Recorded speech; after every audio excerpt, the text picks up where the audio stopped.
toxic substance Aroclor is everywhere and making it known that it's here to stay within our environment. Here's what we have on the culprit so far. Aroclor is a trade name that Monsanto Chemical Corporation gave to the chemical compound polychlorinated biphenyl, or PCB for short. This class of chemical mixtures are organic compounds that consist of 1 to 10 chlorine atoms attached to a biphenyl.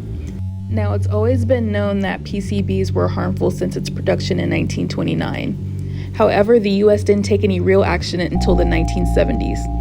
To get a better picture, let's look at the 1976 Ann Arbor Sun newspaper article covering the story of Chester Georgic. Chester Georgic, a retired operating engineer, used to take care of a boiler heater system for melting resins at the Enmont Paint Corporation plant in Detroit. The heater, like many others in the auto plants around the city, operated much like a home water heating system, except that instead of circulating water, it circulated a clear, smooth-flowing liquid with the consistency of thin oil called Aroclor. Aroclors were widely used in factory plants around the U.S. as dielectric fluids in transformers, capacitors, and coolants. Georgic's responsibilities on the job included drawing samples of Aroclor out of the system into a bucket to test for the viscosity. He wore no protective mask and inhaled whatever fumes blew his way. Georgic worked on the heater from 1958 until he left work in 1971, suffering from a back injury, a persistent skin condition, and a feeling of weakness and lethargy. It wasn't long before exposure reached beyond the factory workers like Georgic. Additional trouble came when their widespread use, improper disposal, and semi-volatile behavior resulted in the toxin being released from equipment, soils, and sediments at contaminated locations and transported up to great distances in the atmosphere before condensation and deposition, often over cool surfaces such as large bodies of water. So naturally, we started to see some cases arise.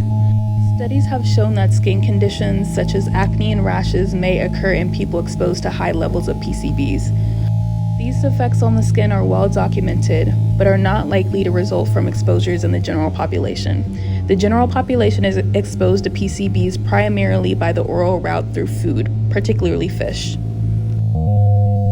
Some studies and workers suggest that exposure to PCBs may also cause irritation of the nose and lungs, gastrointestinal discomfort, changes in the blood and liver, and depression and fatigue. Studies of workers provide evidence that PCBs were associated with certain types of cancer in humans, such as cancer of the liver and biliary tract.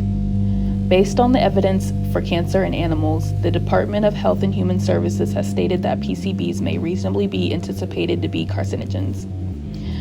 Both the EPA and the International Agency for Research on Cancer have determined that PCBs are probably carcinogenic to humans. Aroclors appear to be phytotoxic but not teratogenic in various species of animals, including rats, mice, rabbits, and monkeys. Aroclors containing 42 to 54% chlorine appear to be the most acutely toxic formulations of PCBs, with values ranging from 100 to 300 micrograms. Ultimately, their use was banned in 1977 as a result of evidence of their long environmental persistence, high bioaccumulation in adipose tissue, and human toxicity.